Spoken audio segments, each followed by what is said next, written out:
no entienden que las variables en la cabeza de un tipo como yo son diferentes.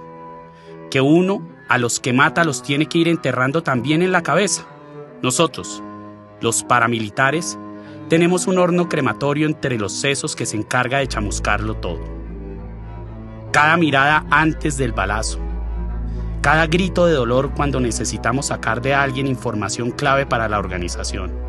Todo se entierra. Revivir tan duros momentos frente a sus familiares, como tocaba hacerlo en las audiencias de verdad y reparación, no fue fácil, se lo reconozco, pero no fue traumático. ¿Y sabe por qué, señor fiscal?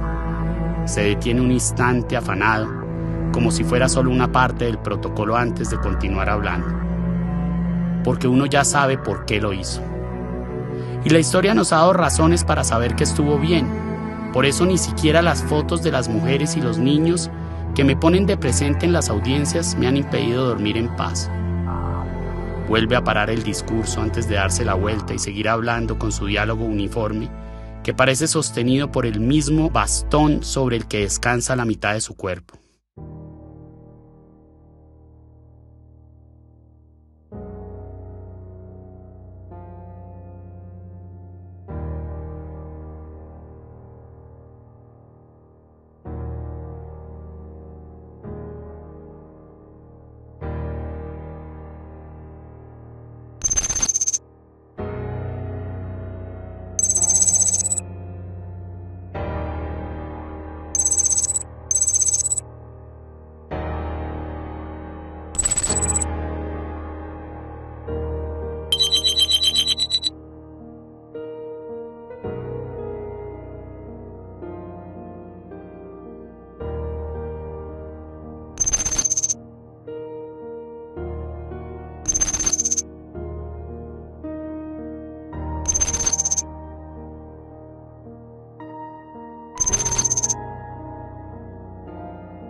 Siguiendo la ruta del director de la primera temporada de la serie, llego a Bolivia, donde César dirigió el documental El Robo hace ya casi una década, que narra la corrupción de los gobiernos neoliberales de extrema derecha bolivianos que terminaron fraguando el golpe de Estado en contra de Evo Morales.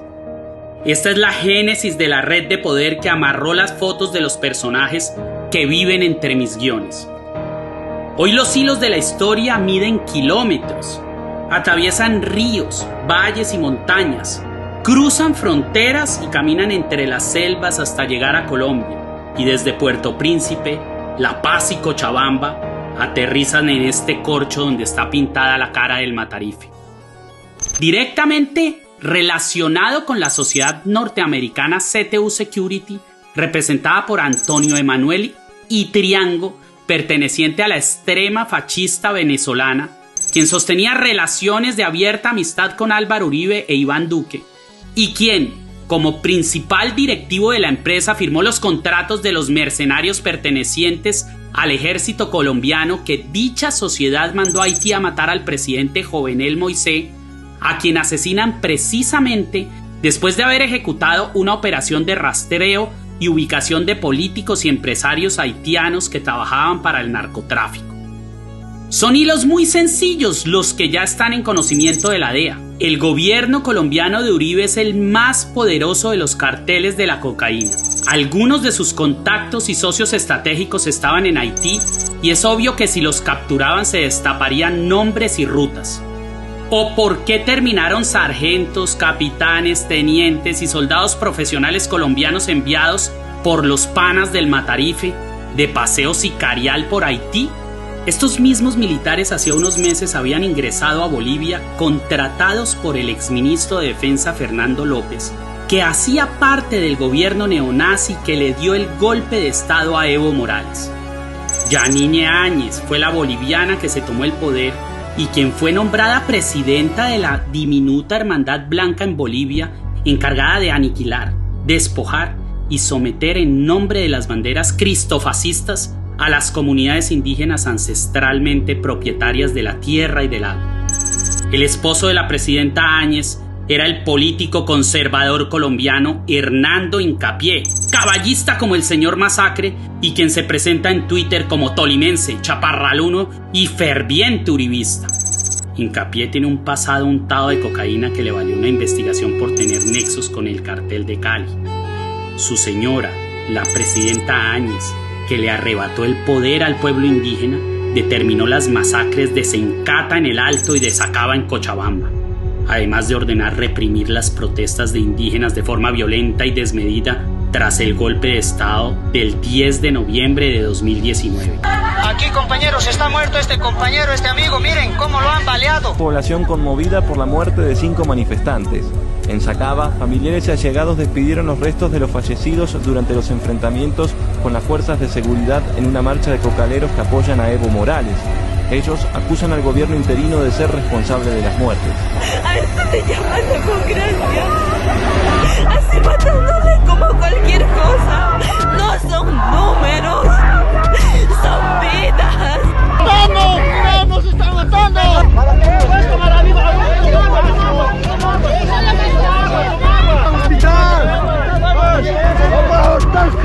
¡Al hospital, compañeros! ¡Al hospital!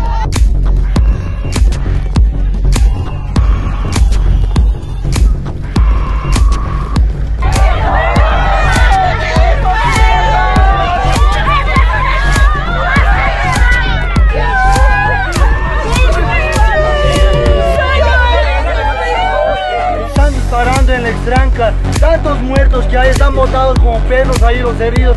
¿Quién les está yendo a socorrer?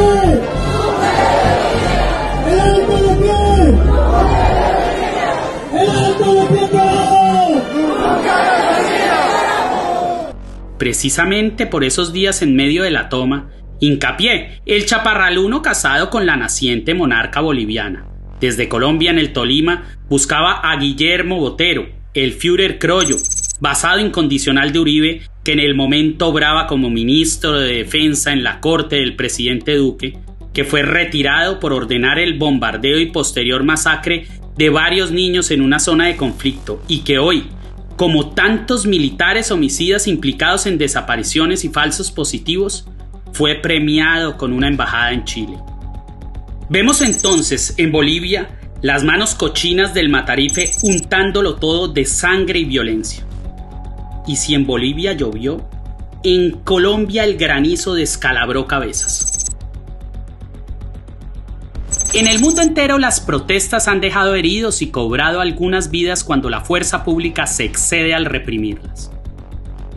En Colombia, en cambio, los muertos y desaparecidos del año 2021 no solo fueron producto del accionar represivo de la policía. La gran mayoría de víctimas están representadas en asesinatos masivos y sistemáticos, ejecutados en desarrollo del cronograma genocida elaborado por el gobierno de Iván Duque, que acató las órdenes del narcotraficante y paramilitar Álvaro Uribe Vélez. Quedó demostrado que la policía y el ejército obedecieron a la orden dada por el Matarife, quien conminó públicamente a sus tropas a sofocar la turba a sangre y fuego. Este sociópata importó desde el tiempo y el espacio las crueles formas de matar implementadas por su bloque metro en la ruralidad antioqueña 20 años atrás, a las urbes contemporáneas donde hervía el descontento juvenil.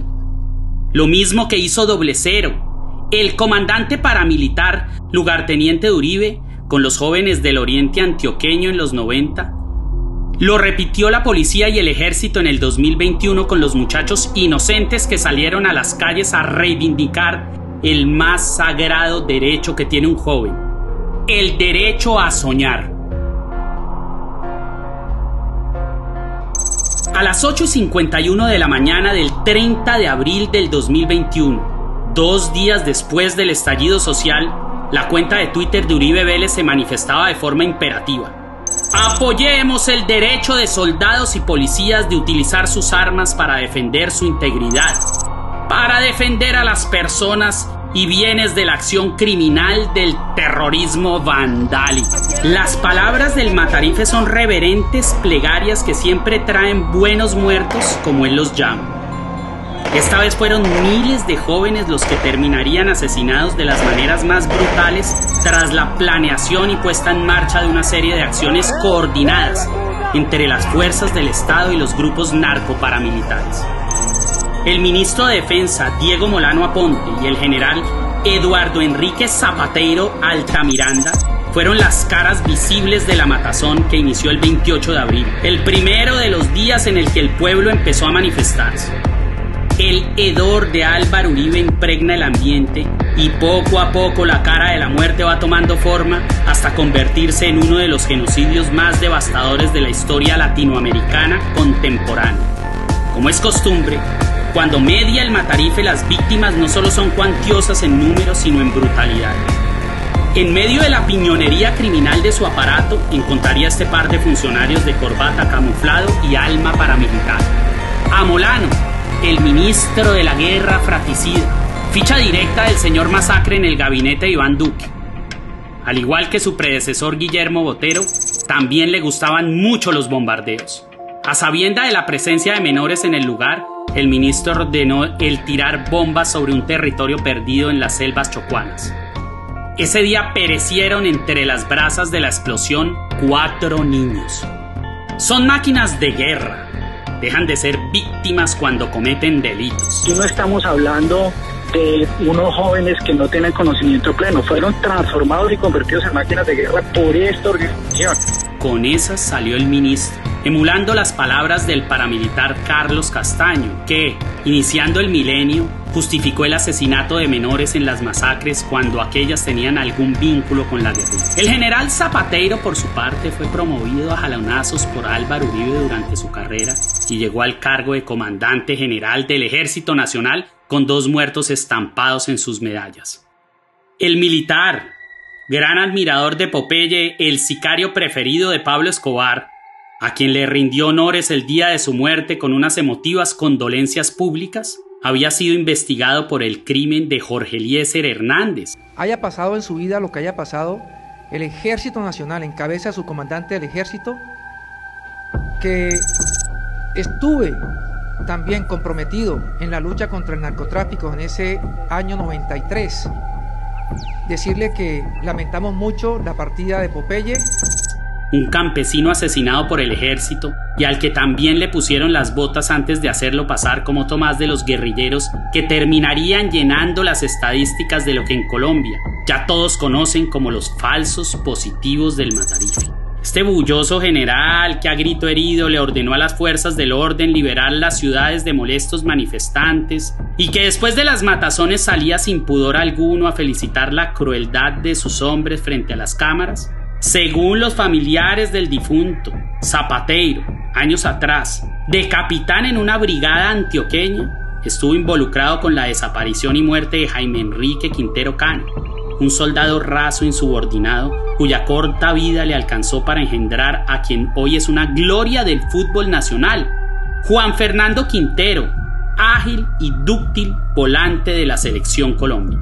Al igual que a Botero y a Molano, a Zapateiro también le fascinaba aventar bombazos. Y no solo en nuestra tierra. La ira de Zapateiro traspasó fronteras y terminó estallándose en el Ecuador durante la Operación Fénix, que generó una aguda crisis diplomática. Varios comunicados de organizaciones internacionales por la violación de derechos humanos, la apertura de un expediente en la Corte Interamericana que habrá de condenar a Colombia por el asesinato de Verónica Natalia Velázquez Ramírez, Soren Ulises Áviles Ángeles, Fernando Franco Delgado y Juan González del Castillo, 4 universitarios mexicanos. Gritó el general. Bramaron las motos y las tanquetas prendieron motores.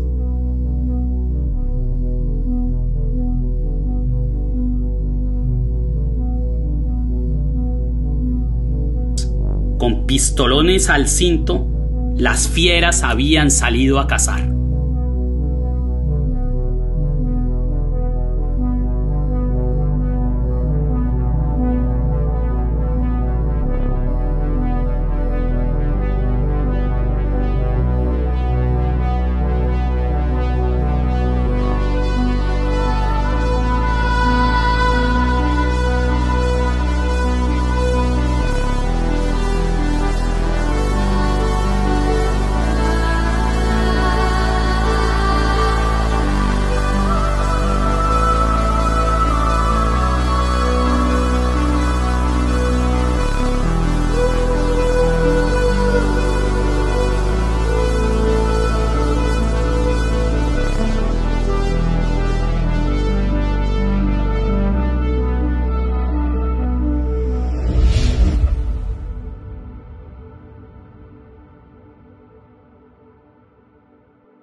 hoy es un día para celebrar por parte de la sociedad civil, por parte de la libertad de prensa, por parte de la libertad de expresión, y que en este país la gente puede decirle corrupto si piensa que la persona es corrupto, puede decirle paraco si piensa que la persona es paraca y si tiene argumentos, puede decirle matarife si piensa que es un matarife y si tiene argumentos para decirlo.